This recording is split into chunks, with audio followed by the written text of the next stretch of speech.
Ibu mau ucapkan selamat kepada kalian karena sudah diterima di SMP Negeri 3 Sidoarjo. Nah, tahukah kamu kalau di SMP itu ada beberapa pelajaran baru? Nah, salah satunya adalah BK. Kamu tahu nggak sih BK itu apa? Kamu tahu nggak sih BK itu apa? Gimana ya kalau kita tanya? Hello, some student. This is going to be an amazing, incredible years. Oke, selamat datang di pelajaran BK. Apa itu BK? BK kepanjangan dari bimbingan dan konseling. Bimbingan diartikan sebagai suatu proses pemberian bantuan kepada seseorang agar ia mampu memahami diri, menyesuaikan diri, dan mengembangkan diri. Sedangkan konseling adalah proses pemberian bantuan yang dilakukan melalui wawancara oleh seorang konselor atau tenaga ahli terhadap individu guna mengatasi suatu masalah atau mengoptimalkan potensi yang dimiliki. Kegiatan BK meliputi 4 bidang, yaitu bidang pribadi, bidang belajar, bidang sosial, dan bidang karir. Di bidang pribadi diberikan kepada siswa untuk menemukan dan mengembangkan diri sendiri sehingga menjadi pribadi yang mantap dan mandiri. Di sini juga membahas masalah-masalah pribadi, contohnya ketidakmampuan siswa dalam mengambil keputusan. Layanan di bidang belajar diberikan kepada siswa untuk dapat membentuk kebiasaan belajar yang baik dan juga untuk mengatasi masalah-masalah belajar, misalnya semangat belajar yang kurang atau kesulitan saat belajar.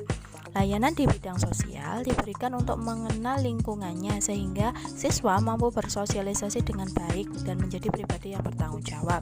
Contohnya adalah berselisih dengan teman atau kesulitan beradaptasi di lingkungan yang baru.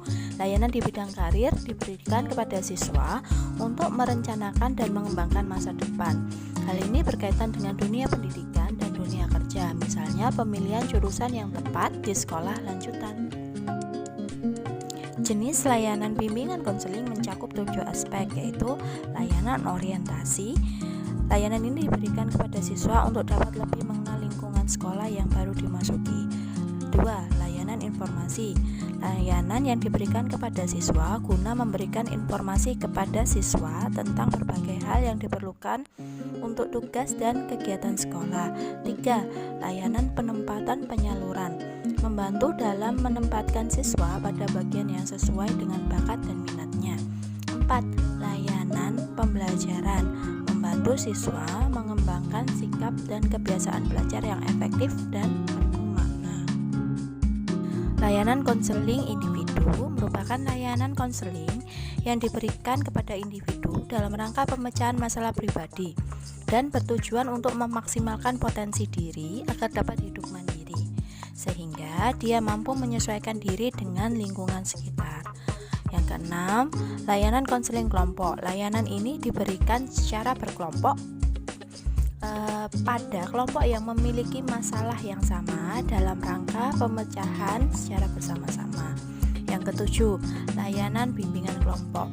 Layanan ini diberikan kepada sekelompok siswa, baik yang memiliki masalah maupun tidak.